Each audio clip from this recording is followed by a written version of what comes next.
I now request Ms. Pranita to commence with the program. The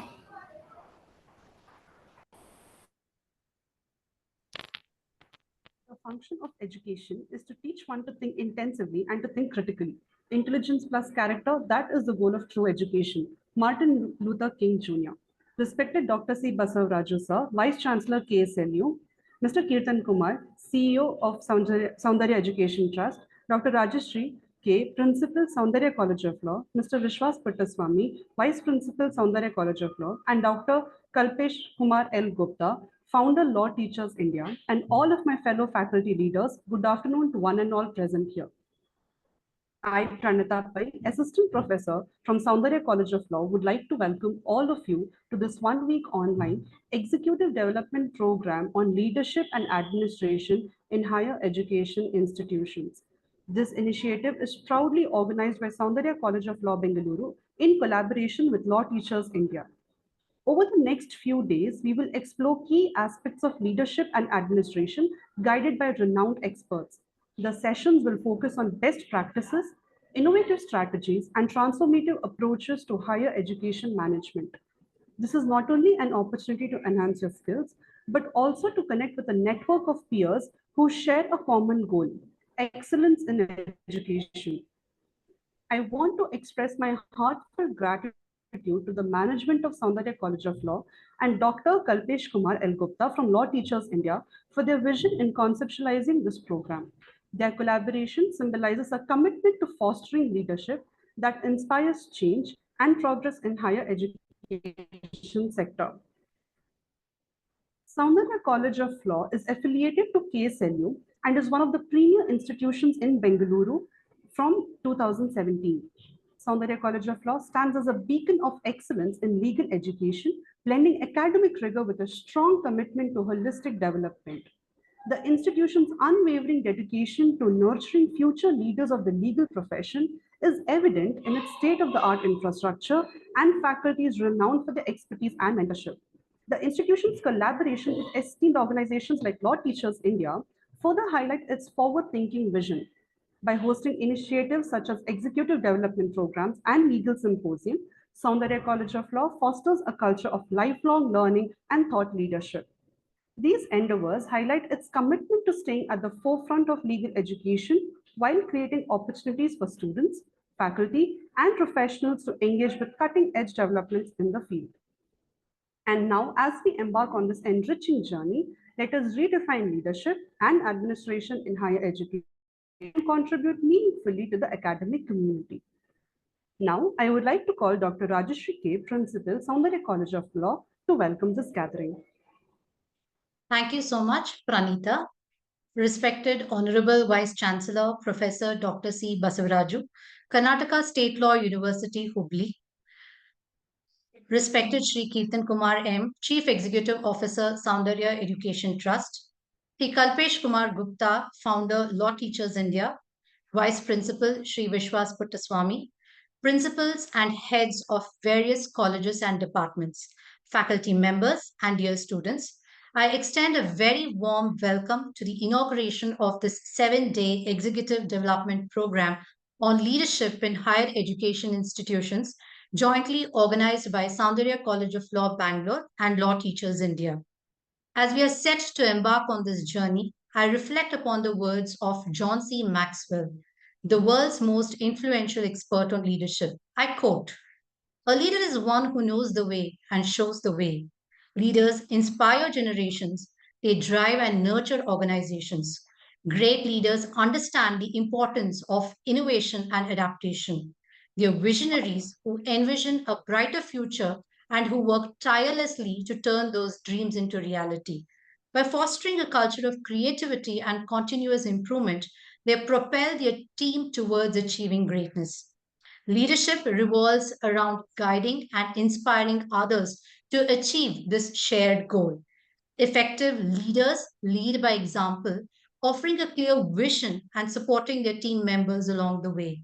They have the ability to influence and motivate others to excel, driving the organization towards success.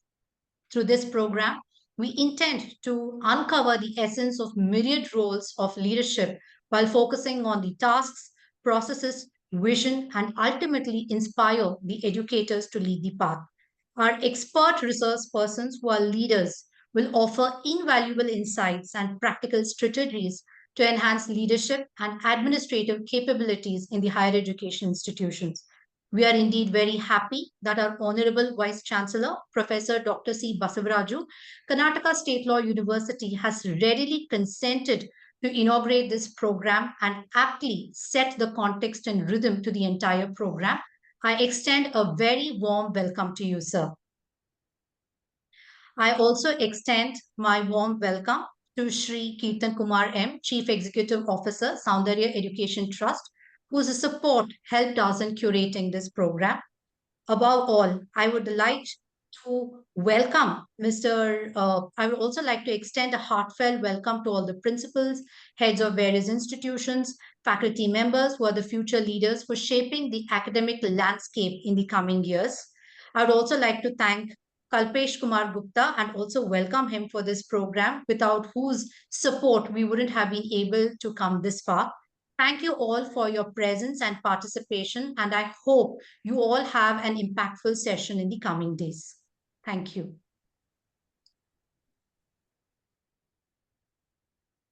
Thank you, ma'am. Now, I would like to call upon Mr. Kirtan Kumar M, CEO of Soundarya Education Trust, to address this gathering. Good afternoon, everyone. Honorable Vice Chancellor, sir, Dr. Rajashri, Vice Principal Vishwas, and Dr. Kalpesh Patel, and all the participants. So it gives me a great pleasure to welcome all of you all to the inaugural address of the 7-day online executive development program on leadership and administration in higher education institutions. So today it marks a significant milestone for Soundarya College of Law, as we have this initiative along with the Law Teachers of India, Law Teachers India, which aims at inspiring educators to excel in their craft and contribute meaningfully to the student community. So, as we all know, the role of faculty is very, very pivotal in shaping the future legal professionals, and this program is designed for, you know, developing your and uplifting your way of teaching. So we at Soundarya College of Law empower our faculty members not just to impart legal education, but foster critical thinking and innovation among our students. So to keep the pace, we are with the rapidly changing world and align our teachings with contemporary challenges and opportunities. So we believe that the educator's role goes beyond the four walls of classroom. So as they shape the leaders of the future generation, Law Teachers of India and Soundarya College of Law share this passion of helping our educators grow. And thus, we bring this 7-day online executive development program as a platform for exchanging ideas, exploring innovative pedagogies, and addressing challenges together. So, on this note, I would like to thank our Honorable Vice Chancellor, Sir, Dr. C. Basavaraj Sir, Vice Chancellor of KSLU, and our speaker of the day, Dr. Manoj Kumar Sinha, VC, Vice Chancellor of Dharmashastra National Law University, and the organizing team, Dr. Kalpesh Kumar Gupta, and our principal, Dr. Rajashri, and team at Soundarya College of Law. So, wishing everyone very best and ensure that you have a great brainstorming sessions and enriching experience ahead. So, thank you for the opportunity.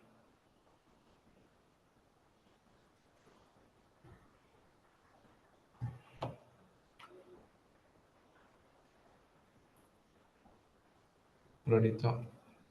Pranita, I would request you to unmute yourself. Thank you, sir. Before I call upon Dr. C.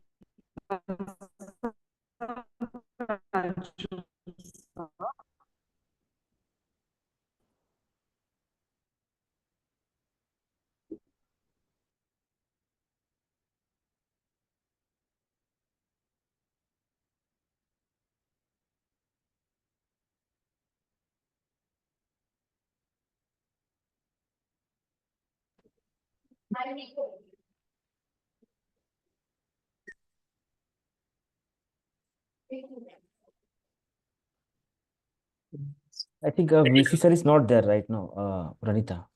Please wait for a while. And sir is there. Yes, sir has got disconnected again. Okay.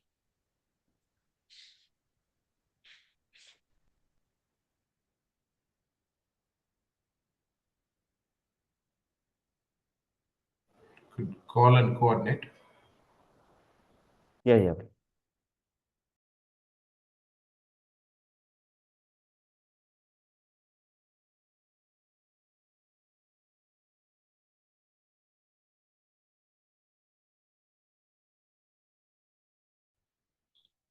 Hello. Hello. Yes, Pranita, you're audible. I think sir has joined. I think VC sir has joined. Pranita, I would request you to introduce the chief guest. Yes, ma'am. Yes. Sorry for the disturbance. Before I call upon Dr. C. Basavaraju sir for the speech, I would like to introduce our chief guest for the day. Professor Dr. C. Basavaraju is currently the Vice Chancellor of Karnataka State Law University. He completed his bachelor's degree in English literature from the University of Mysore in 1984, followed by a master's degree in the same field in 1986, despite having been educated in Kannada medium during his primary years. His passion for learning led him to study law from the University of Mysore, where he earned his LLB degree in 1989 and subsequently an LLM degree with distinction in 1992, specializing in constitutional law and administrative law. Professor Basavaraju's academic journey continued with a PhD from the University of Mysore in 2002, focusing on social justice with special reference to backward classes under the Indian Constitution. He started his journey as a law teacher from National Law School of India, University, Bengaluru in 1995. He later moved to the Karnataka University, Dharwad as a permanent lecturer and then to his alma mater, the University of Mysore, where he served in various capacities, including lecturer, reader, professor of law, and dean of the Faculty of Law.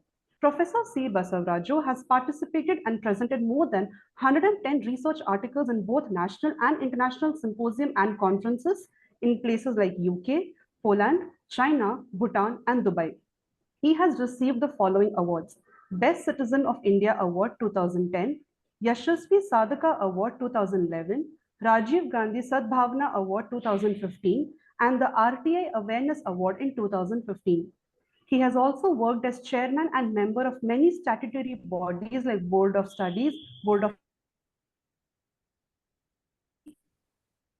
Committee, PhD Regulation Committee, Faculty of Law, Statute Framing Committee of Mysore University, and Music and Performing Arts University, Mysore, and University of Folklore, Bengaluru. Under Professor Dr. C. Basavaraju, Professor Dr. C. Basavaraju's leadership, KSLU has witnessed significant advancements through various initiatives and projects. We welcome you, sir. Now, I would like to call Professor C. Basavaraju to address our gathering. To all the participants, Honorable Vice Chancellors, Registrars, Administrators, Principals, Teachers, Research Scholars, Students, and the invitees, ladies and gentlemen.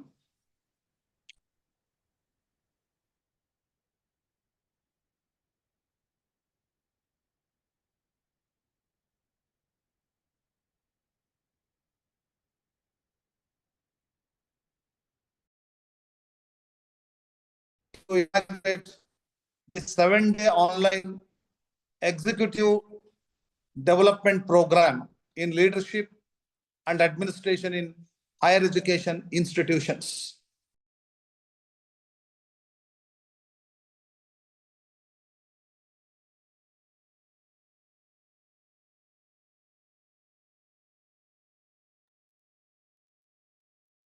I think sir has got disconnected again.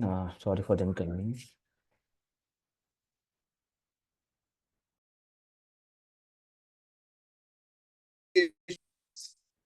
institutions. Firstly, I congratulate the Soundarya Law College, Bangalore, for conducting this kind of a very important innovative program, especially for 7 days on the executive development program and leadership and administration in higher education. I also congratulate the management and especially the chief executive Nitin Kumar in the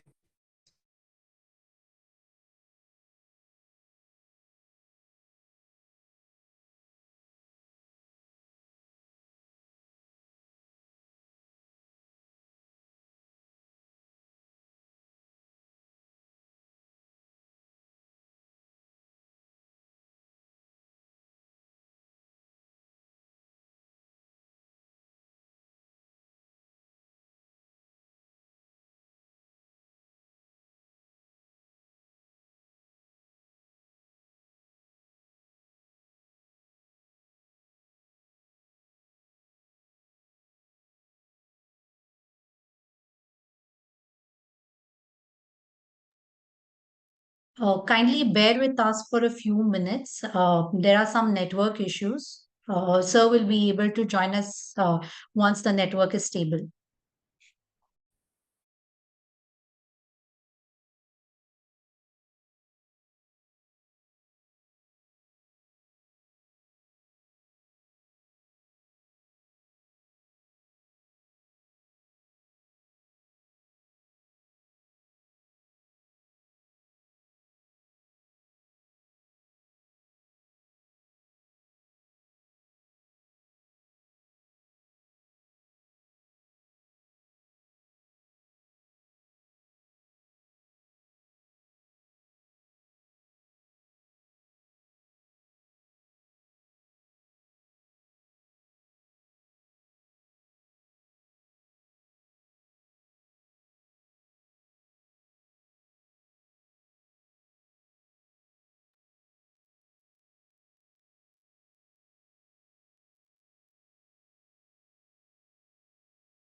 Dear participants, kindly bear with us for the inconvenience. Sir will be joining us shortly.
Participant, we are waiting for guest to rejoin. Sorry for the inconvenience.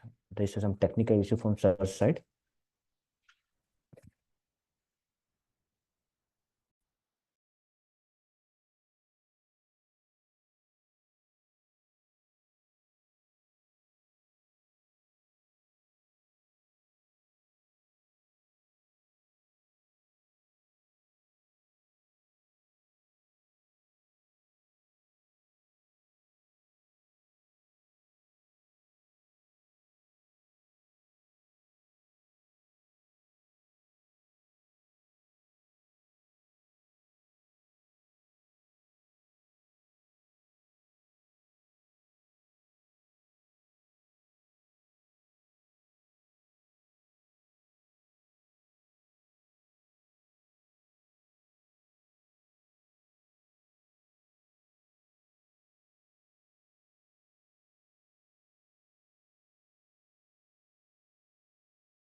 Hello?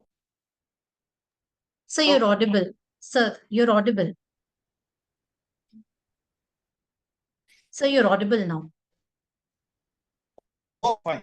So, firstly, I congratulate the Soundarya Law College for taking up this task in conducting 7 days of consecutive development program in leadership and administration in higher education.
Good afternoon, Manoj sir. Welcome, sir. Namaskar, sir. Thank you, sir. Namaskar, sir. Sir, there is one technical issue from VC sir's side, so he was not able to convey the message. We are waiting for him for a while. He's joined, sir. Oh. Can you hear me? Yes, sir, you're audible now. Can you hear me? Yes, sir. Yes, Yeah, you're yeah, audible. yeah. Okay. Uh,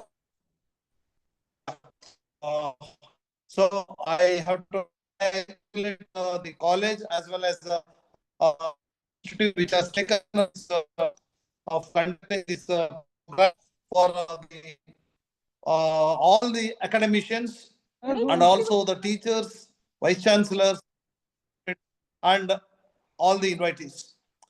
Today we are heading towards the making our higher education as a internationalization of higher education.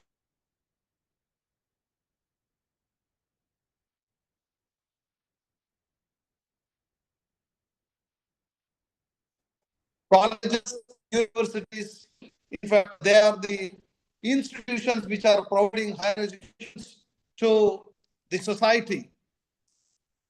The colleges and universities require very important human resource management. The human resource management, it needs to be provided by the institutions, and especially the institutions must be encouraged and they must be promoted by providing the adequate finance, especially in the funding, sharing of funding by the government to promote the higher educations in the universities, both in the central universities and the state universities. Today we do come across, there is a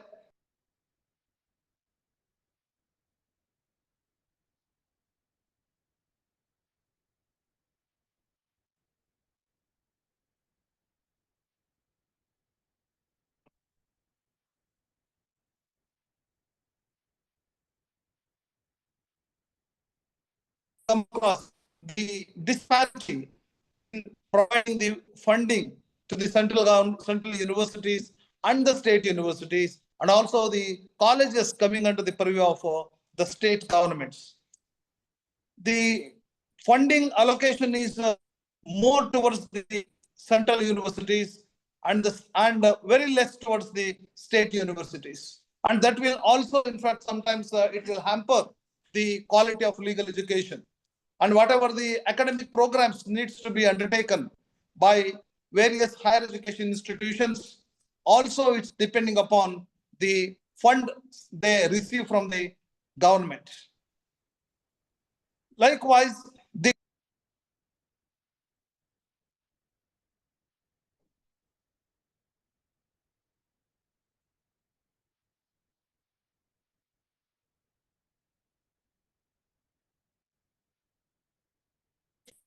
should always work towards the program for quality education and a proper academic planning by all the higher education institutions. Because of the improper planning, sometimes we may not be able to provide the need of the society through providing quality education. Higher educational institutions also must have abilities towards the society, and also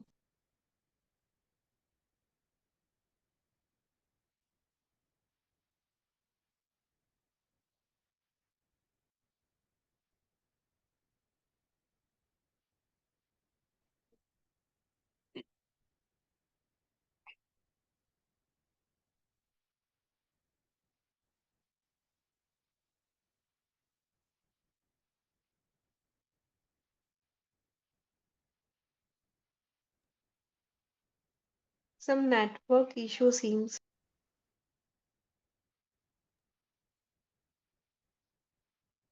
Yes, we have lost again. There's a network issue from third side. Please wait for a while. No, sir. Sorry for inconvenience. There is a network issue for last half an hour from sir side. We are very sorry, apologies, because sir has been traveling, and which is why there's some connectivity issues. But in the meanwhile, I will also extend a very warm welcome to Professor Dr. Manoj Kumar Sinha, the Vice Chancellor of the Dharmashastra National Law University. Welcome, sir. Thank you, ma'am. Thank you. So, I would request the participants to kindly bear with us until we resolve this issue. Thank you for your patience and your understanding.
Mr. Kirtan and Dr. Rajeshri, shall we conclude vote of thanks? Sorry. Yes. If sir joins us, then Yeah, absolutely. definitely. Sorry, yeah. Absolutely. If sir Definitely. comes in, then we can allow sir to finish Yeah, his. definitely. Whenever sir joins, we will definitely show. Thank you All very right. much. Professor C. Basavaraju sir, Vice Chancellor KSLU Hubli, Mr. Kirtan Kumar, CEO Saundarya Group of Institution, Dr. Rajeshri, Principal Saundarya College of Law, Mr. Vishwas Pattaswamy, and esteemed colleagues, friends, and ladies and gentlemen. So first, I'd like to thank Basavaraju sir for joining. Sorry, he is not able. There's a network issue from sir side. So thank you very much, sir, for joining and then conveying your words, like as a head of institutions, and what kind of issues are faced by higher education institutions, starting from legal regulations, strategy, leadership, finance, and then what kind of other activities that can be done. Every time we can see, every month, I don't think not a single month is passed when there is a not any circular notification from the UGC keep coming, especially the present Jagdish Kumar sir. He's keep coming with a very active, I would say, following on LinkedIn, very active chairman. Whatever I have seen in last 2 or 3 decades, is very active and keep conveying, especially recently the minimum qualification of appointing principals, vice chancellors, and faculty different institutions. So several issues are there. I'm not a right person to speak on that particular thing. Uh, we have conducted various program like in last couple of years on like strategy for teaching law in 21st century, legal research methodology, and then various other topics that we covered. And a few months back, Dr. Rajeshri contacted me, sir, we want to also plan something. So again, I waited for a while because I wanted to have something different topics, and then it was in my mind, and he also suggested, sir, can we do something on this line? And this is a very pertinent topic, and this is the job of UGC, not ours. But we planned this topic, and I requested all the resource person find out. We discussed this topic, 7 topics, pertinent topics. We didn't want to go for 10 days or maybe a couple of weeks. So we plan out this, chalked out this 7 days program topics, and we roll out. And we're thankful to all the resource persons, especially Manoj sir. Readily he joins every program wherever we request him, and all the resource person also, and they'll be sharing their experience starting from legal, leadership, finance, and then what kind of other activities can be done, what are the future of leadership or strategy should be there in further legal education. And then I'm happy that all the participants from all over the country, they have joined, not from the legal institutions. Uh, yeah, I think sir is there. Me? Yes, sorry, over to you. Sir has joined us. I'm extremely sorry because the internet is not proper here. Anyway, see any higher educational institutions which very important things are firstly the funding. funding is very important for higher educational institutions, not only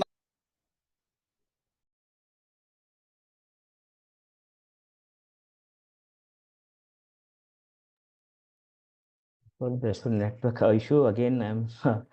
So with this, let me conclude and then thank you very much all the participants for joining from various institutions and then serving at the various level from starting from head of institution to till faculty level also, and some resource scholar also they have joined because they are also budding administrator in the future. So with this note, I welcome all the participants and thank you very much Manoj sir for joining for today's session, and over to you Pranita.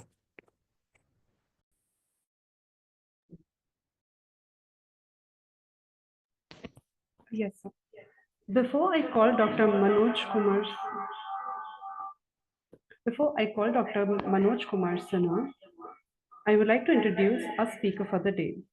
Dr. Manoj Kumar Sinha is a distinguished academic, legal scholar, and administrator, currently serving as the Vice Chancellor of Dharmashastra National Law University, Jabalpur, Madhya Pradesh, since February 2024. With over 2 decades of experience in the legal education, he specializes in human rights law, international law, and legal research. He served as a director of Indian Law Institute, New Delhi for over a decade, where he contributed to advancing legal education and research in India. Dr. Sinha has been a professor of law at West Bengal National University of Juridical Sciences, Kolkata since 2009, imparting his expertise to generations of law students. Earlier, he was the director of Indian Society of International Law, where he focused in strengthening India's presence in international legal scholarship. A graduate of Jawaharlal Nehru Technological University, Dr. Sinha is recognized for his work in promoting international human rights and legal education reforms. His extensive experience in teaching, administration, and research positions him as a leader in the academic and legal fraternity. We welcome you, sir. May I now please call upon Dr. Manoj Kumar Sinha to address this gathering.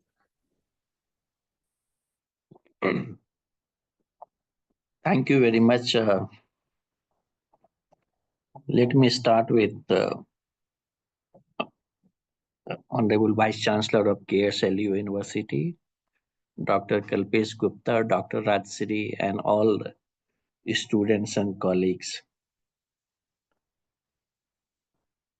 I take this opportunity to wish you all a very happy and prosperous and academically successful new year, 2025. Any opportunity, it comes from any source, and Kalpesh is more frequent to give me an opportunity to come and online to speak. So I grabbed that opportunity, and online is of course not a big issue. Only sometimes you have to adjust the hours. But what I see, the challenge, the question he poses, or any other institutions, they give us an opportunity to examine a issue in a different perspective. And that is how also today, because of Kalpesh, I looked into various documents also and try to understand what I have to focus and what I should speak on the leadership strategy in development of higher education institution. That is the topic I have been given. And as Honorable Vice Chancellor of KSLU emphasized on the financial aspect, and he said that of course that is very important, how to sustain the state university and central university which have very limited resources through fee collections. So they largely depend upon on the support of the state government and support of the relevant bodies at the center or there. Let me start with saying today we have a large number of universities, and then I'll go one by one. And my focus will be more on the legal education and challenges which we are facing 2020 onwards. So forget about the past. So today we are starting a new era, and in a year time will be second phase of the 21st century. So one quarter we are finishing 2025. So second quarter will begin in 2026. The entire education system has been overwhelming or it's it's churning out, and it's a lot of exercise going on before the COVID, and during the COVID it has come, the National Education Policy of 2020. And that is how we have to proceed and see. Today we have more than 56 central universities in India. We have deemed to be universities, 127 deemed to be universities. And state universities, around 482. And private university, 477. These 482 universities, state universities, are affiliating more than 60,000 colleges in India. That is the major role. So state university is one of the institutions where continues to affiliate a large number of law schools and also other university or colleges throughout the country. The functioning of the head of the institution in all these institutions, and then we have which is part of the 482, we can say that 27 national law school or 27 national law schools are part of the 482 state universities. I want to make it clear that national law schools are also state university. It's created by the State Act, having a national character, but actually it owes its origin in the respective state. So if the National Law School Bangalore, it's actually creation of the it's a Vidhan Sabha of the state of Karnataka. So it's a state university, it's a state act. It's not the national, it's not central, it's a state, but having a national character. And that is how a lot of issues are there, always reservation and other things, states that's going on in there. So when you put all these, the challenge first, challenge, which of course our Honorable Vice Chancellor has mentioned about the financial challenge. Financial is immense. So where that is the most big challenge we have. I see that a leader of these universities, whether it's a central university, deemed to be university, private university, and state university, their function little bit varies. So when it comes to the central university, they are more governed with the government of India and then Union of India. They regulate their appointment, they regulate their functioning, their everything. State university, also some way chancellor, governor is being chancellor, and then he looks into after that. Private university, there I have a concern, because private university is going to stay and it's going to enlarge its scope in 10 years, 15 years.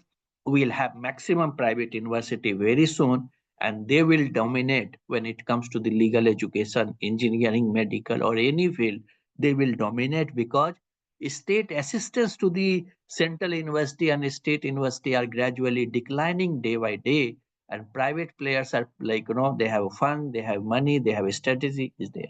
The only thing, the role of the leader of the private university is subject to the command of the sovereign. So command of the sovereign in the private is management. So management dictates everything. So Vice Chancellor has to unnecessary every time. So I feel so frustrated and dejected when Vice Chancellor says, "Ki Honorable, the vision of the great person, such and such person." That person has not done anything except he has a lot of money in his Almira. So he created a private university, but how he can save? So when a leader has to always gungan of the management, that leader is not free leader. So autonomy is very important, whether it's the teacher or other head of the institution. So in the academic field, autonomy, I believe in all level, not I think the head of the institution. So as a Vice Chancellor, also equally responsible to give autonomy to his teacher. A principal has equal responsibility also to ensure that teachers think freely. If they have a conducive environment, then they can think, then can experiment, they can write. If a continuous pressure on a teacher in any level in the academic field, that is dangerous for the institution. So I see the private universities which are going to occupy all these spaces in coming days. The role of the leaders are subject to the super leader, super human being, that is the management that will dictate. So he has like, he can come one day and he can go next day. So there's like, so there is no scope for the leadership in the private university, and that is the danger is there. Of course, in the affiliated private college, I feel more autonomy in compared to the private university as such. So when a person is working as a dean or principal or director of the college, of the affiliated college, a private college, he or she exert more autonomy compared to the head of the institution of any private university when it comes to the university, private university. So there is a problem in the private university, which they should realize. When you are taking in Europe and America, it's largely private university, but they are less interfering. So the cause of the education, if you want to spread, you must ensure the autonomy is there. The second point, which I also see in these days, we all have some way a problem where we scratch the back of everyone. We just keep on saying he has done, who that has done. The focus is moving. Even in central university, state university, these are the major, like the major challenge faced by the head of the institution. So the first is the, if I have to say, out of 1,142 university, the the persons who are responsible, the persons who are in a position, whether education minister, governor, chancellor, whosoever there, they must give. And some people are very fortunate. They say also, they acknowledge, it's your job. You have to plan. You have to think. So a vision or a like planning will come only when autonomy is given to the head of institution, and that is very important point which we have to look into that. The second point, which so this I think like an autonomy of the head of the institution is fundamental, is there. The second point, which I want to correlate with the national education policy. And what I said, we don't need to go in the past. Our journey has to, like, at least the young scholars has to shape up, think, and plan according to the national education policy. In a moment, somebody, if a law college teacher, he'll say, why should we think about the national education policy? Because when national education policy clearly states in the such and such paragraph in 18.3 or 18.5, legal education and medical education, agriculture education are not governed by the national education policy. The second national education policy said you are not included, you are free.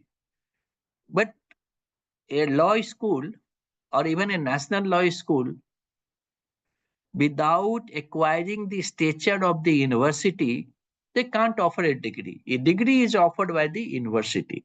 So we are a university, that is the reason. If like Saundarya Law College is there, Saundarya Law College cannot offer a degree unless it is being affiliated by the Karnataka State Law University. So university role becomes very important. And it's a university affiliates you, then the Bar Council of India comes into picture.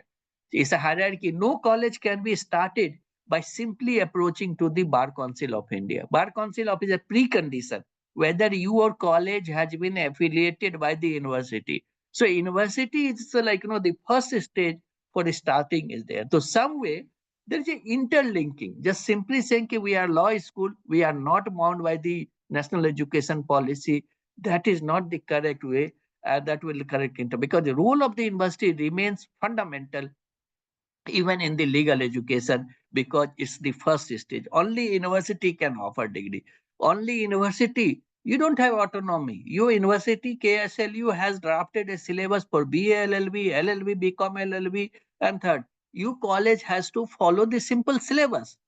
So the Bar Council says we recognize the KSLU and we recognize the KSLU syllabus also. So they do that, and so that is very important is there. So now we have to work and think as the leader how far we can integrate in one hand national education policy, and on the other hand the regulations of the Bar Council of India, regulation of the AICT, regulation of the medical council, depending upon the medical education, depending upon the engineering education. So synergy is required, like some kind of integration approach is very important. And when I see, so first thing I see in the the part 2 of the national education policy becomes very important. And part 2 of the national education policy, which starts from the page number 33 to page number 44, which talks about there. Some way we are also moving on that particular direction. The thrust of the national education policy, it says clearly that we have to move towards multidisciplinary and holistic education. Multidisciplinary and holistic education across the each branches, sciences, social sciences, humanities, and any. So multidisciplinary is the buzzword. Multidisciplinary, not interdisciplinary, multidisciplinary, where you use interdisciplinary, you integrate multidisciplinary. So if environment is a subject, so a scientist will say something different. A chemist or a teacher from the history on the economic teacher also can something on the environment. So there are different views which you take and you go independently. Where interdisciplinary approach, it's an integration. So as a law teacher, we say you look into the interdisciplinary approach where law in sociology, law economics, law history, and that is the integration of the sociology. So law cannot be seen in isolation. So as a head of the institution also has to innovate. So the second important point which I'm taking from the national education policy, the approach of the head of institution to encourage the multidisciplinary and interdisciplinary approach in all level. And particularly we have an opportunity when we teach 5 years law education, whether it's a BA LLB, BCom LLB, BSc LLB, BAJ, now journalism is also coming up. So we have to see the integration of the approach. That is the vision of the leader, to give the autonomy to teacher and say when you are going to teach. And some way, many of you will agree that we have failed. We have failed when the 5 years course is started. The Bar Council says, regulation of 2008 and prior also, it's integrated degree. Integrated. It's like a BA LLB integrated. It's not individual. So and that is the reason they say in BA LLB at least you teach social sciences paper. Social sciences paper should not be taught in a manner which is taught in the sociology school. For the sociology is in the BA sociology, BA history, BA political science. It has integration. The teacher who is going to teach. So this is the role of the vice chancellor, role of the head of the institution, role of the principals who are leading to emphasize that integration. And that was the thrust of the rules and regulations of 2000, integrated course. So many times you feel, I feel, that integration actually has not taken place, and teachers from the social sciences teach, had he it's like teaching in the is in a humanities department. So humanities department approach needs to be changed, and here is more integration. The third point which I'll emphasize, for the head of the institution must your integration of the subject, whatever stream, BA LLB, BCom LLB, or it is there. So multidisciplinary is very important. The as a head of the institute, so we are very rigid. And madam, like you are here, so even Kalpesh. So what I see that we are very rigid when it comes some way. So Bar Council says ki 70% attendance, and we are in today in the almost first quarter of the 21st century is over. The days of traditional method of teaching are have significantly transformed. I'll say the significantly transformed, and a new approach where classroom teaching and experiential learning, learning by doing, learning going on the class outside of the classroom, all needs to be integrated. So here, so you can't, if I think Kalpesh has done. So leadership is not I'm in a position. Leader who thinks about the gap, who thinks about how to coordinate, how to spread disseminate the knowledge.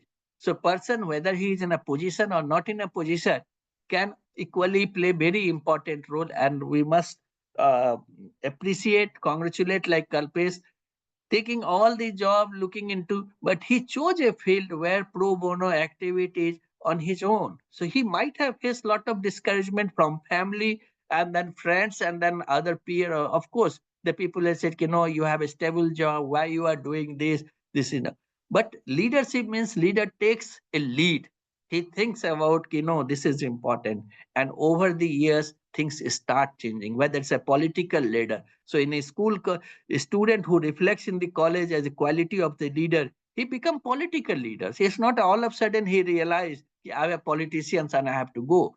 But that train, it's like no sewing. So leader who thinks something which others thinks little bit later or repent, I should have thought same way. So that is the quality. It's not the position. It's a thinking which makes. Say position may be there. A vice chancellor may be sitting in the vice chancellor having all the car facilities, everything, and then every day he can give a parvachan and then go. So he can enjoy his 5 years tenure. That is the trend we have. So people speak about that. People are not motivating the people. That is the motivational factors. So everybody looks towards the head of the institution. Everybody looks in some guidance, some encouragement, some support is there in that particular same. So I say leadership is very important, and that is the I say this can be acquired by everyone.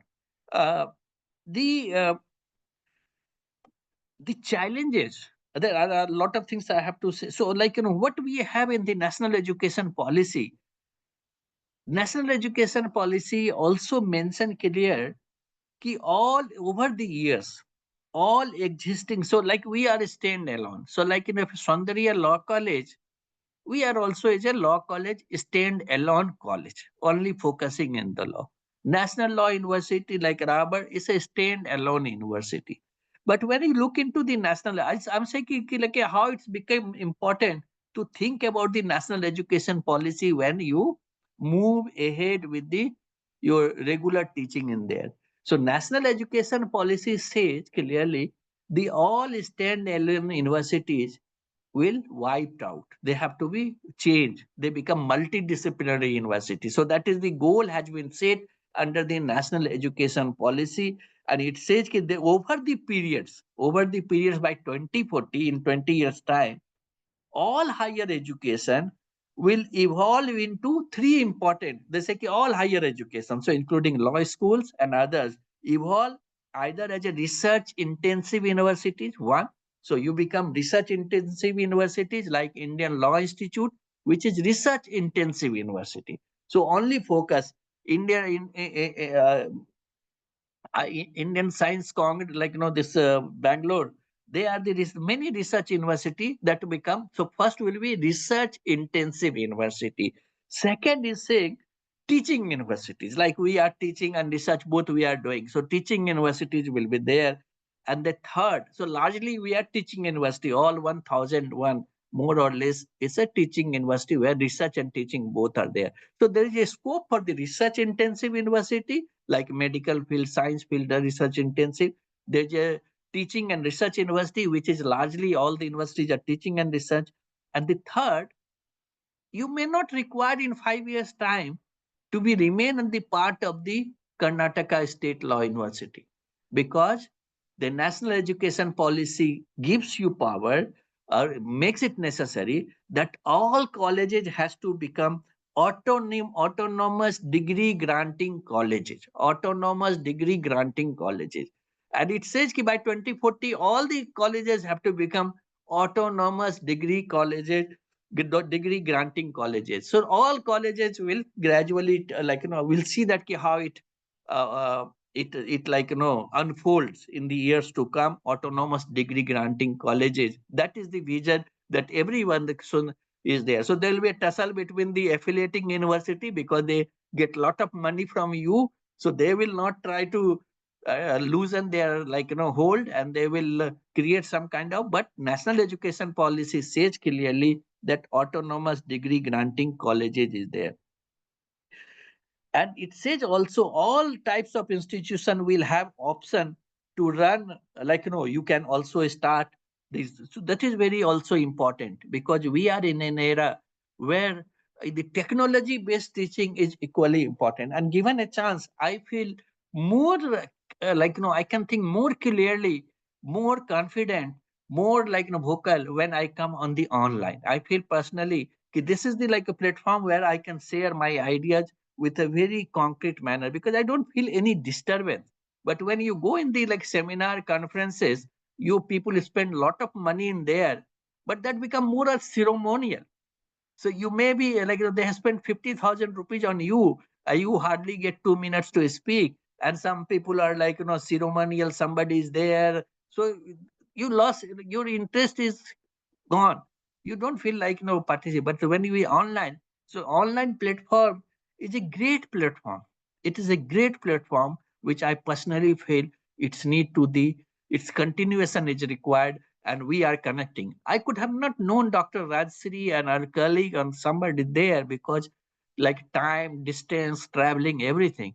But it provided us a opportunity equally effectively, efficiently, effectively to interact and generate some interest, and that will continue. So I feel the online, so this is the online model of teaching, online model of seminar and colleges. So all the colleges, your college, my university, must continue the activities where financial implications are very less.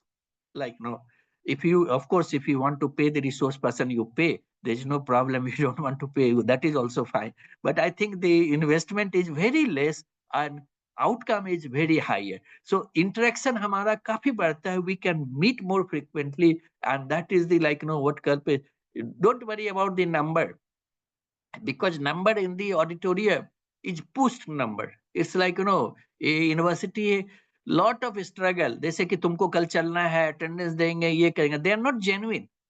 Here the people comes who are genuine. So in the seminar and conferences in the offline, it's a pushed gentry. It's a pushed. Students who are pushed to come and sit. Students is compelled, forced, coercive, that they are sitting there, they are not there, and 90% were busy on their mobile. So you lose interest. You feel, I have prepared, I have read something, but I'm not going to there. But I'm not going to criticize that. But I think that that we must utilize as much as possible the method of teaching, method of interaction on the online mode, and that is the vision of the head of the institution and teacher, bringing teachers from within the country and outside. So as a leader has to think about how much we continue the like teaching mode.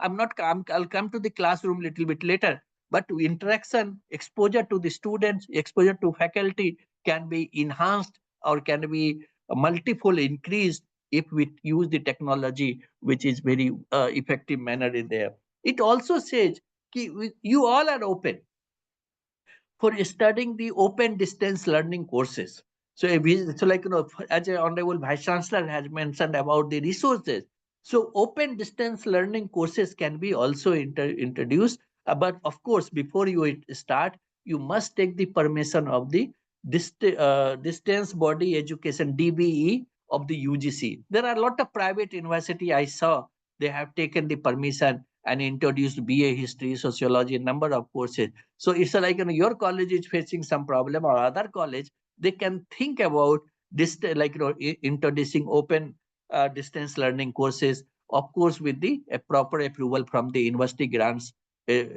Commission on the Distance Body Education, that is the DBE is there. So they give the guideline, and that can be done, and that allow you to go. The another important point which national education policy I find, and that is also reflected in the draft guidelines which had just come about the teaching and others, and national education policy now, and even for the appointment of teachers, what it says in the first category, undergraduate courses of 4 years. So 4 years undergraduate courses started in Delhi University, has started, some colleges have started. So if a student scores 75% marks in the 4 years, he or she can go for the 1 year LLM program or 1 year master program, not LLM program, and he can also directly go to the PhD program and then become teacher also. So without master also one can become teacher in the university, which is the proposed draft rules for the appointment of teachers, which has already in the draft shape, it talks about there. So I see a law student who spends after school 5 years. And another, national education policy, the thrust of the national education policy, it says light but tight. Light but tight. That's a light but tight. So what they say is ki multiple exit and multiple entry. Multiple in ME, multiple entry and multiple exit. So a student who joins your social sciences paper, BA in history honors in first year, for any reasons he is not in a position to complete, he leaves the college, he will get a certificate. Year will not be wasted. Then if he completes 2 years, he gets a certificate of the diploma. If he completes third year, he gets a graduation degree. And then if he complete 4 years, bachelor with research degree he gets. So multiple exit. And then even so 1 year you have completed and you left, and then you come back next year or after 2 years, you can go directly for the second year. The academic bank credit, ABC is there. So your credit will be there. You can go directly to your, so that lateral exit, multiple exit. So what I mean lateral exit. So legal education, if a person in the 5th year, for any reasons is unable to complete his course, he fails to get a graduate degree. He fails. He's like an entire 5 years goes waste. He has not got anything. Whereas the national education policy, I see that given a chance also, if opportunity, of course, I believe that Bar Council will also think about how it can be integrated. How these are the good ideas. These are the very brilliant ideas. No opportunity. So not for economic reasons, not for any personal treasury, a person should deny a degree. Person should have an opportunity to come back, accept the degree even after 2 years, 3 years. That is the multiple exit and multiple entry concept which is there under the national education policy is there. Then I say that is the light, so that needs to be completed in there.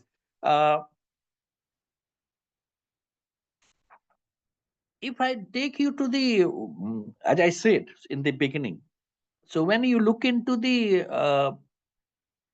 part 3, that is the part 3 of the national education policy, whether other areas of concern or focus, we said that professional education thus becomes an integral part of overall higher education. Stand-alone universities, legal universities shall aim to become multidisciplinary institutions offering holistic and multidisciplinary education. The point which I discussed that is mentioned in the 20.2 and page number 51 of the national education policy. So it's the concept of state-alone university so you have to think, you have to thought about how gradually. So you as a college, Sundarya Law College has an opportunity to give, become an autonomous degree granting in colleges first. So your dependence in the university will reduce. You have an autonomy to think about the syllabus, think about the question framing, things about what kind of assessment you can give. These assessments are not there. So we talk about the head of the institute. So unfortunately, each university, so I said 482 state universities are affiliating more than 60,000 colleges in India. So who is the helm of the affairs? The 482 vice chancellors. They shape the education. But interestingly, in the central university and state university, the option or the opportunity to fiddle with this fiddle with this system means changing the syllabus, changing of the classes timing are too cumbersome and difficult in the state university and central university because it's a long process. There are different bodies. So role of vice chancellors are very limited in central university and state university when it comes to the changing. Unfortunately, that is not true. So I think, so you are safe. So whatever syllabus is there, if even any one subjects you want to introduce, it takes a lot of year to become part of the state university because there are a lot of process, that a lot of safeguards I say, and that is the rule of the vice chancellor or leader become more an administrative role. They perform more administrative role. They are in there. They see that how colleges are functioning, how inspection are done, whether infrastructure support. So more administrative function in central university and state university they look into. But when it comes to the national law school, and that I feel, what we also need to follow. We must respect this system.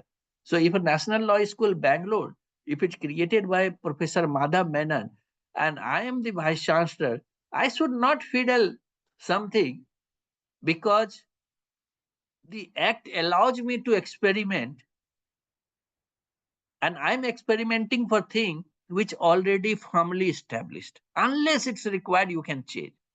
But law schools, like each vice chancellor, they think, there are, so here vice chancellor becomes a part of, leader becomes a part of change, reform. So he believes of the Roscoe Pond. Law is an instrument of social change. So National Law School VC thinks he is an instrument of change in the syllabus. He is an instrument. So he has abundant power. So I feel that syllabus which has been carefully thought about, no need of changing every 5 years, 6 years. That affects the shifting of the courses from one place to the another place, one course semester to the another semester, dropping something. So that affects the students also. So it has to be minimized. So leader has to take a role. Leader has to take a concern. He, as far as possible, if things are in a very bad shape, then of course he has to intervene. He has to.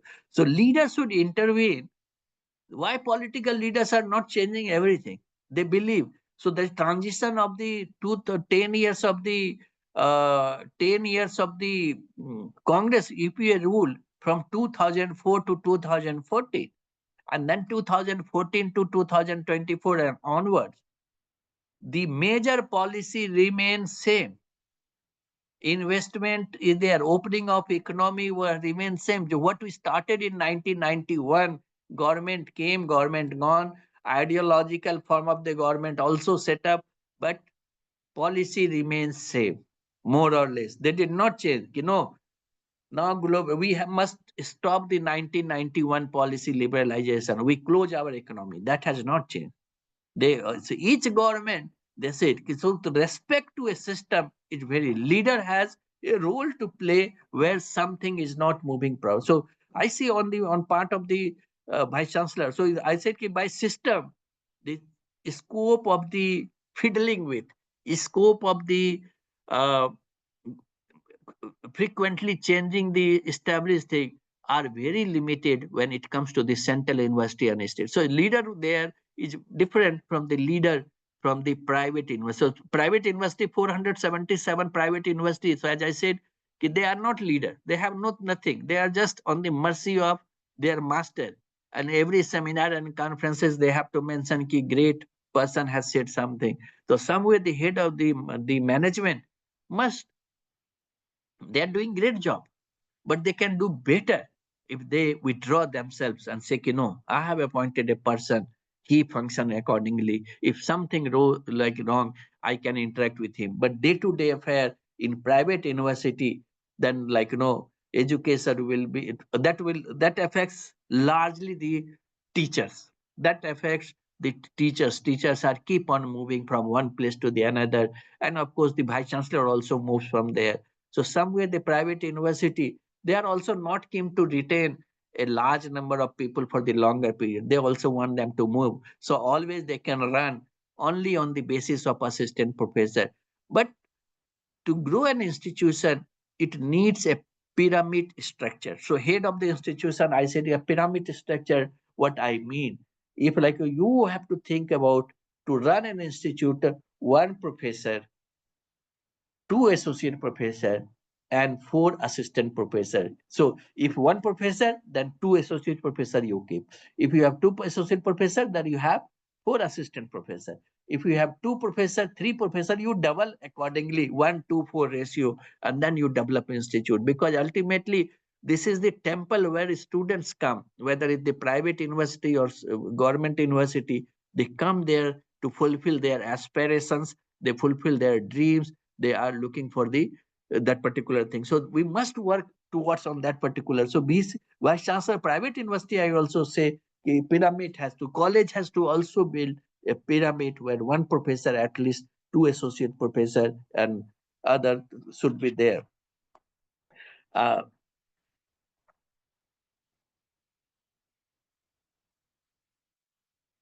If I say that what the teaching, like as a leader, what I have to ensure in the class and particularly for the young people like you all, I feel the teacher, the vice chancellor or the head of institution building in the law college or in any university, our thrust should be our main audience is a student. How to ensure a quality education in the classroom. Forget about the air condition, forget about the infrastructure, forget about everything. Even if you have for any reasons you want and you are not able, but you are delivering or your class, like students are happy because why they are getting good class, like classroom lecture, good material, they will be more than happy than infrastructure. The focus, of course, I'm not saying, I'm not denying, but I say that infrastructure has become the most important. Even parents, when they enter in the private university, they say classroom is air conditioned, bus is air conditioned. So some way status. They are not concerned about the content. Means they said कि he will self-learning. So somewhere they say कि किताब से पढ़ लेगा, online में पढ़ लेगा, Google से पढ़ लेगा. So what they need a place where good ground for the for play, good canteen, good everything. Of course, that the time has changed, so we have to think about in the 21st century. So parallelly, where the head of the institution, a good quality infrastructure as far as possible, but it should not compromise teaching part.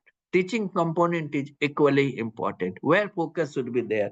So let it be there. I'm not saying because time has changed, parents' approach has changed, family approach has changed, students' approach has changed. They will not prefer to go to the Delhi University. They may go to the other private university because they pay higher money, but there is a AC, there is all kind of facility. So though teachers are better in this government university, but they don't feel like going. They feel, I'll go to the very good private university where infrastructure. So whosoever is teaching, I'm saying everyone has a role to play. Every college has a role to play in shaping the education. So we all should work towards ensuring the quality education. Whatever the first leader has a responsibility, ensuring quality education. A quality education cannot be ensured. Teachers cannot perform if you start assessing and examining them day-to-day basis. आज क्या पढ़ाए, what you have taught tomorrow, what book you are. So they give them freedom. I said, autonomy. So, my beginning, I said ki autonomy, respect for the identity, respect for the autonomy of the teachers, believe in the teacher, trust in the teachers. You may find some teachers are not good, but you can change them, you can transform them, you can push them by identifying positive aspect, not by demoralizing, by giving sarcastic comments. You will kill a person who wants to establish himself in there. So as a head of the institution, good teacher, reasonable teacher, average teacher, and non-performer teacher, we have to think about every. So each institution will have all kind of teachers, but as a head of the institution, see how this teacher who is the last in the leg of the academic circle, how he can be also pulled up. So role of the head of the institution to motivate him to see that whatever subjects he is comfortable, and maybe someday he say I'm not made for teaching, and he may leave that. But head of the institution has a responsibility to give him all kind of support, for all kind of support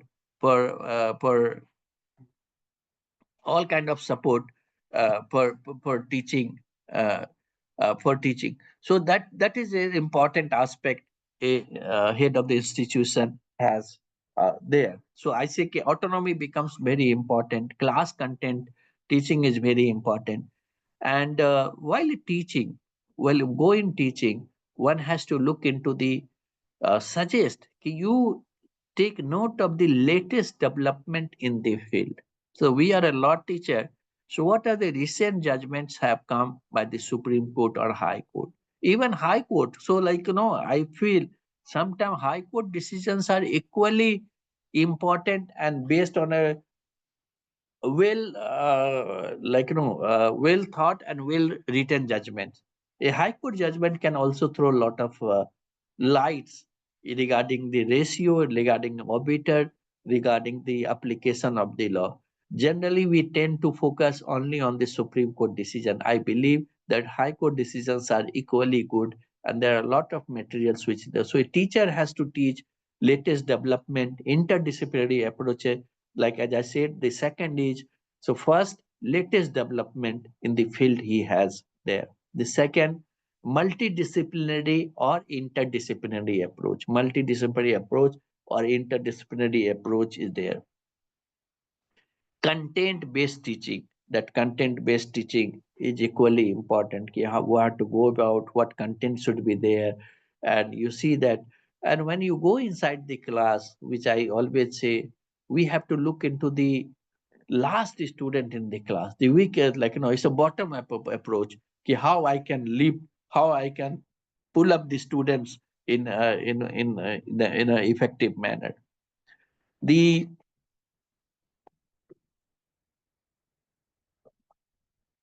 If I say that the 2025, that two paragraph I noted, they are equally important, and that is the paragraph 3 and paragraph 4 of the education, which it talks about the teaching days, and teaching days it has reduced. It says 15 weeks. Now the purpose is the 15 weeks semester. Earlier 18 weeks were there.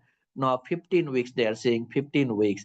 And what they have also, we need to incorporate in the law colleges. So head of the institution need to take, once the draft becomes final, it becomes notified, then we need to follow. But I'm very happy that they have reduced it to there. And they say, given national credit framework, that is very important also, national credit framework focuses on holistic education. National credit framework, which was drafted in 2023, and it gives school education, higher education, and that is there. It talks about the on holistic educations and require the teachers have to implement national credit framework. And there it says that the university college shall have at least 15 weeks of teaching, living days, and then another point which is said that includes in the paragraph 4, classroom teaching, practical, innovation, class projects, assignment, tutorial, sports and games, physical activities, social works, NCC, examination, assessment, various activities. Means it has enlarged. So attendance should not only confine. So students is participating in the moot court frequently, that should be there. Internship is there. So the attendance issue has been liberalized, at least under the proposed one. Now Bar Council of India legal rules also needs to incorporate. The focus is that while counting the attendance, it should not only confine to the hardcore theoretical teaching inside the class. If students are participating, that has to be encouraged. Today, as Kalpesh may be knowing and everything, we regulate. We say the only this much marks you will get in the moot court. Rest is a waste. You haven't participated. Even if you have participated in an international moot court or international debate, that will be not counted because there are a lot of hierarchy. They said officially identified program you participated, whether you have been sponsored by the university, and that to 5%, 3%. So we see that students struggle. The creativity with students gets diluted because of the institutional based restriction, institutional based limitations. They said, extracurricular activities has to be confined and priority should be given to the classroom teaching. So that some way that the proposed draft regarding the cadre teaching and other things, that has liberalized, and national credit framework also emphasizes on that particular aspect. And this also, it says competency and outcome based learning. Like learning should be how it's going to help the students, and that is very important. I said this is very important in the draft which is going to come in the future. The challenges, and then I'll come to the last, which I have some of the major problems which higher education system are facing in India. And that is I have taken from the national education policy. So they have identified in 9.2, there are a lot of challenges. So government like national education policy has identified what are the challenges faced with the by the higher education system in India. And that, so there are series of the challenges. So, but I have taken few and which I thought I'll just share with you. The first, a rigid separation of discipline. A rigid separation of discipline. Law means law hi padhana aur kuch nahi. So rigid separation of discipline is the first challenge we are facing.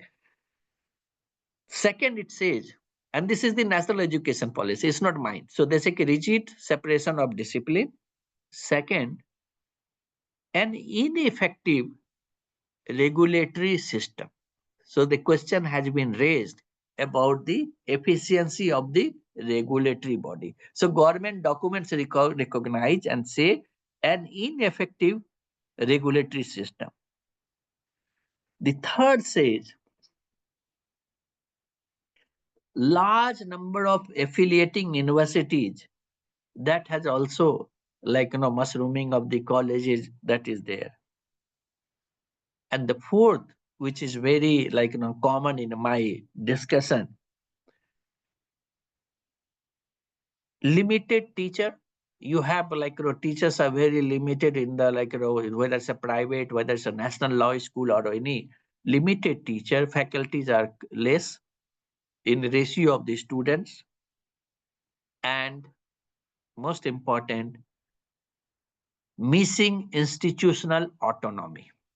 There is no institutional autonomy. So if you say in one word, what is the you suggest as a leader, what you will prefer?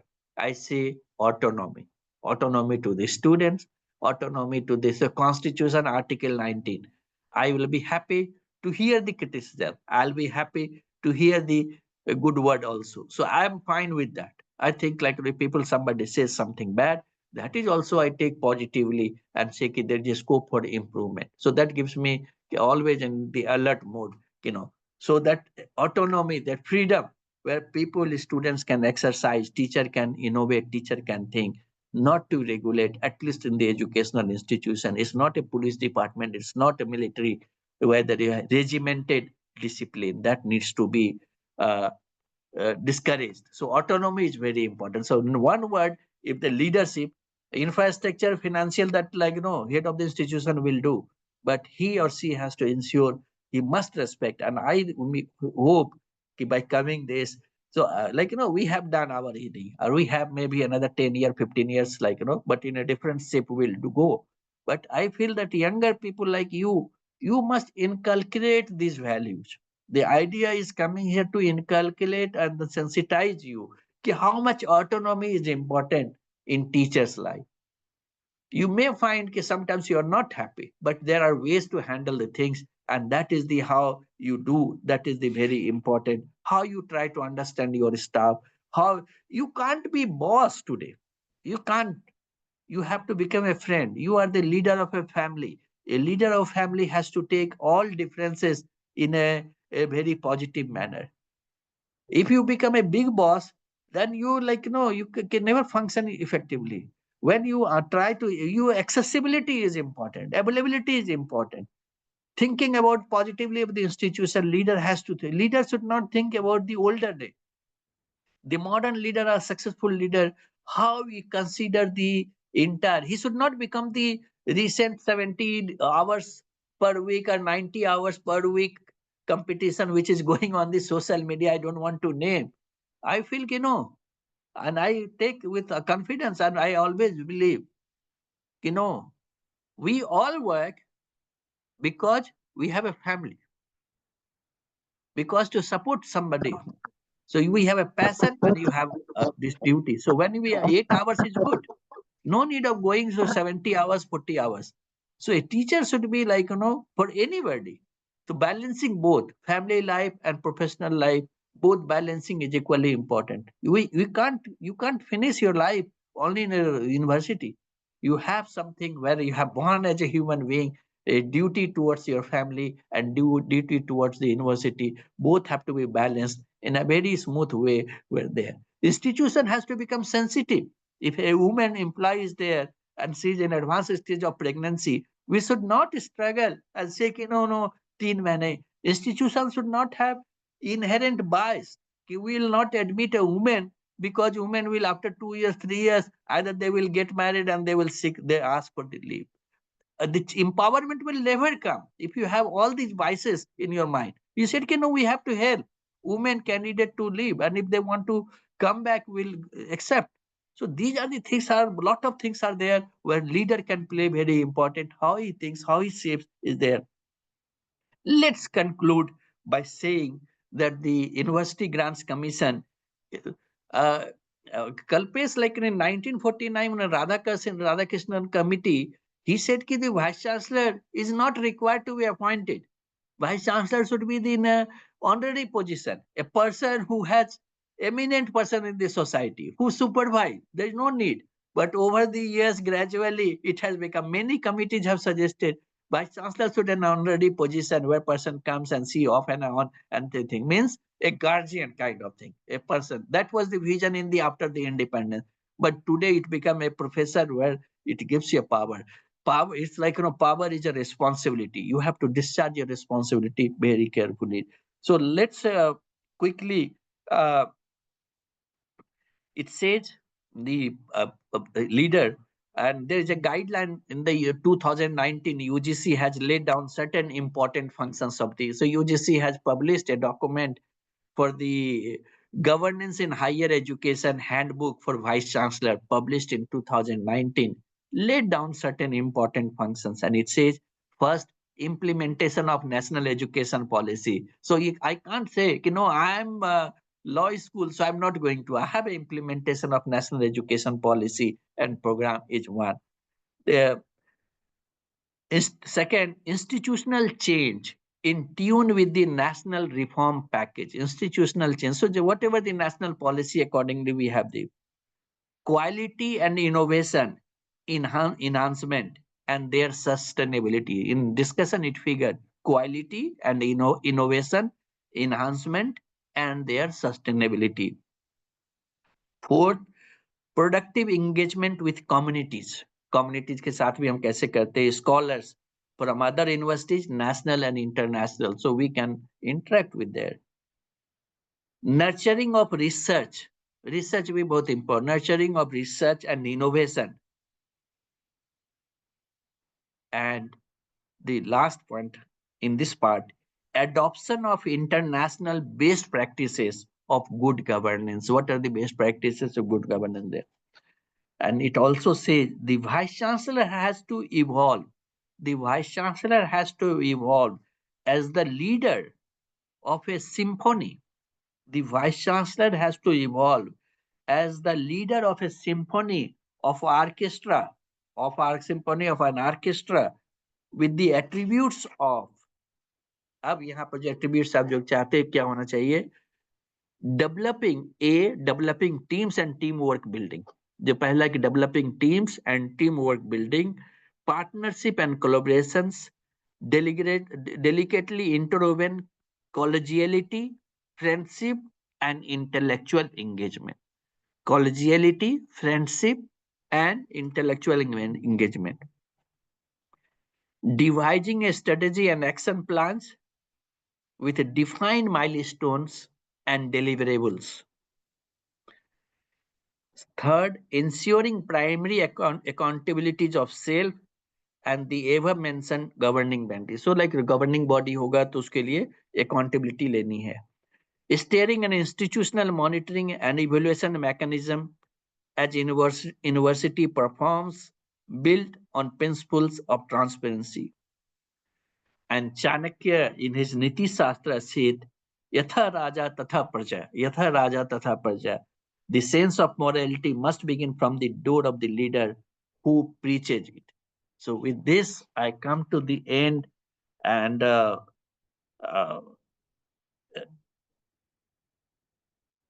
और कहते यही बात से अपनी बात को खत्म करूंगा. We have like in Hindi, ख्वाहिश नहीं मुझे मशहूर होने की, ख्वाहिश नहीं मुझे मशहूर होने के लिए. I have no desire to become famous. ख्वाहिश नहीं मुझे मशहूर होने की, आप मुझे पहचानते हैं, बस इतना ही काफी. So you know me, that is sufficient for me. I have no desire to become very famous man. So ख्वाहिश नहीं मुझे मशहूर होने की, आप मुझे पहचानते हो, बस इतना ही काफी है. Thank you very much Kalpesh and the team. Thank you. Over to you. Thank you. Thank you so much, sir. It was a tremendous session, I must say, because it's so very difficult to encapsulate all these so many points in one session. And you've aptly set the context for the program by telling that while stressing the importance of that of vice chancellors or principals, by telling that we are change makers and change begins at home. So change must begin from the leaders and how they can motivate the rest of them. I think what you said is also so equally important in terms of autonomy, which needs to be given, especially I think I must also thank you for talking about the national education policy, the interdisciplinary, multidisciplinary approaches that you talked about, and how does it essentially function in different typologies of institutions. I think the takeaways are so much from today's session. As teachers, as leaders, we need to bring in innovation, research. I think this is something, very wonderful of how the challenges can basically be converted into opportunities. Thank you so much for this wonderful session. Thank you very much. And I want to thank Kalpesh for giving me an opportunity. So I said, okay, I'll read and go. And No, that is only one person who says yes all the time. No, that's the thing. So sometimes no, it matches. gives me a chance also to read. So like, draft rule today, I just read also. I thought, and it gives me, so I see every opportunity given by anyone, it helps me also. Sure. Sir, I would like to take a couple of questions you want. We received, if you want, if you have meeting. Yeah, I will take no issue for that. Sir, let me put a couple of questions. Sir, how to create a leader for higher education? Being a leader, how you create? Because you have to set, some people should join leadership position because we will go by, after some time, vanish, I would say. I just say leadership, one should, it's inbuilt, or everyone is a leader. I will. Some are silent leaders, some are visible leaders, some are demonstrable leaders. So you all are leader. So leader, a teacher can also be a leader. You don't need to become a leader to become a vice chancellor. That is the and I feel today you become vice chancellor if you have that passion ki I want to reform. It's a lot of challenges also in the vice chancellor. But a classroom leader, you as a teacher, you are leader. So when you go and you come out of the class, so I have come here and the few words which you have said and others, that makes my day. So I have not come as a vice chancellor. I have not come carrying my boggy and then say, okay, I'm vice chancellor and then say, I came here as a teacher. So I said, I have given a task. So there's a leadership has to be reflected on that particular sense, how I help or how I integrate collegiality or with friendship with all of you to understand the things and point. And that's so leadership is not in a position. You all are leader and so you work for that. Time will come and you will say that you will be tapped or you may feel, I can do better if I become. So your research work, your sincerity, your dedication, your hard work, this is the way High Court judge, Supreme Court judge, your conduct, your sincerity, your research, you will become officially also a position. But I believe that you all are the leader. So Sure, work for that and it will come. Definitely. Last question, we won't take much time. So at what interval there should be a change in leadership? What interval? Leadership should change. For example, 3 or 5 years. It should not stagnate. That is a question that I would. It's a very unfortunate. If you perform, I'll not. But always, if it's not like only the, I'm a very critical. I think like, when I see even not the leadership position, even I should not go, if I'm a teacher beyond 65 and go to the any law school and just join, because I kill another young person. So law school should take a retired person and they officially fulfill the paper.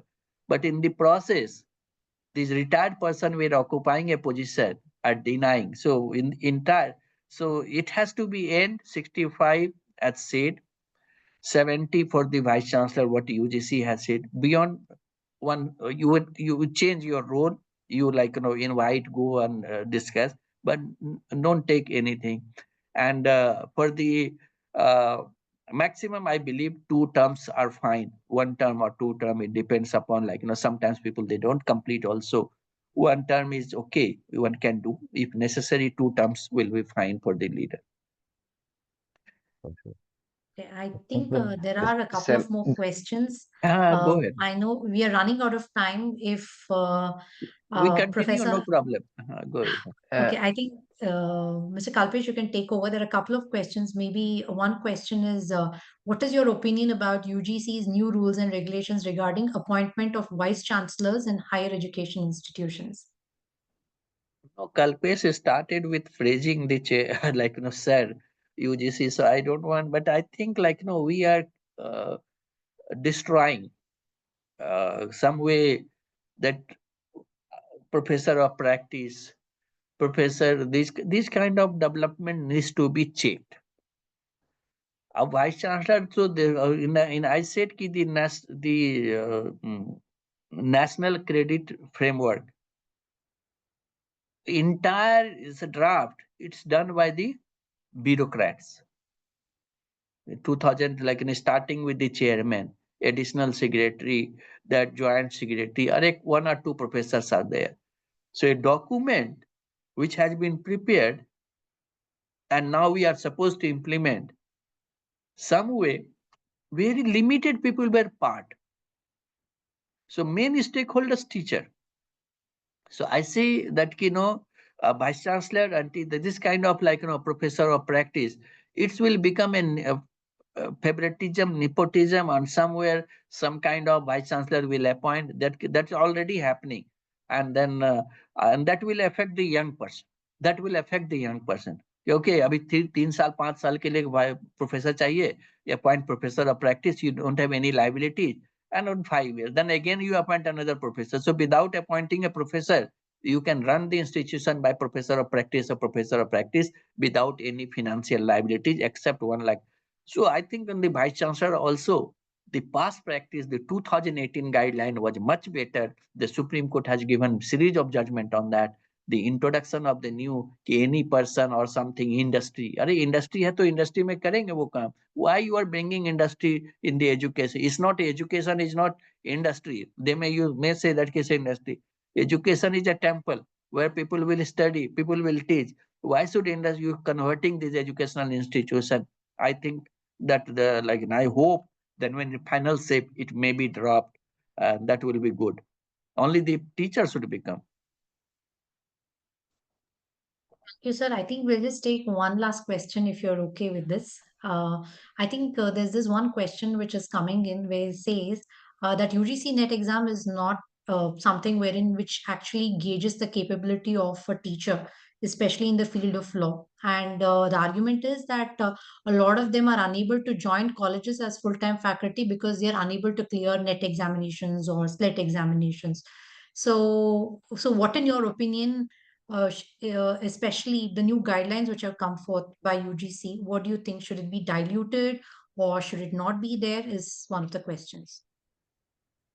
But there is a way out, and I think we should if you complete your PhD, even that is there in the current if you are somewhere. So I personally feel you as a student or teacher, student must find out your spark, where you get connected. If you feel in LLB level, yeah, I'm good on the teaching, and I can present my view very effectively, you go for LLB, LLM, and PhD.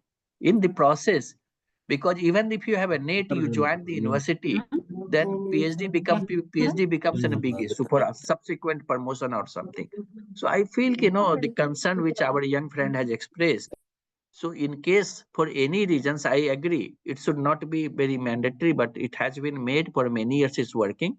But UGC also created those who complete their PhD, they are exempted, they can do. So UGC also realized some good students are not able to make it. So that slat also is a balancing, and then another like PhD is there. So it's better to complete PhD, even if you have a NET, even if you have a JRF, you complete PhD by 30 and enter in the legal profession. You will go very fast compared to the other person.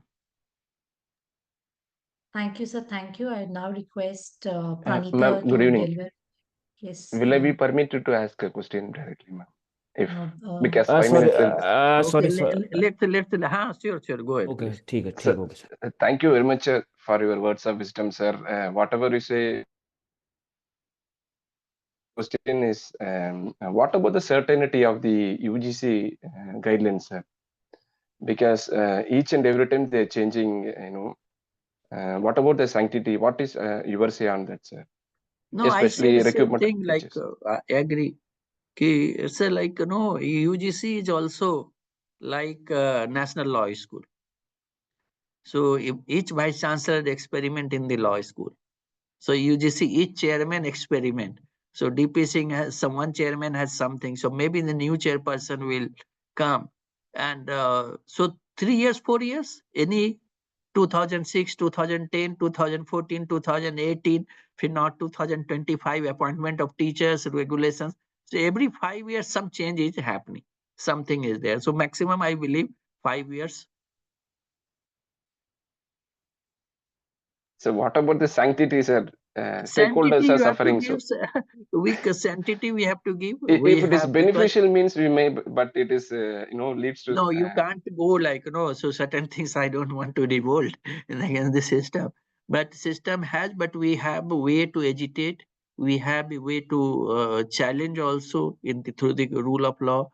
So sanctity, sometimes it may not be according to our thinking, and that is largely happening.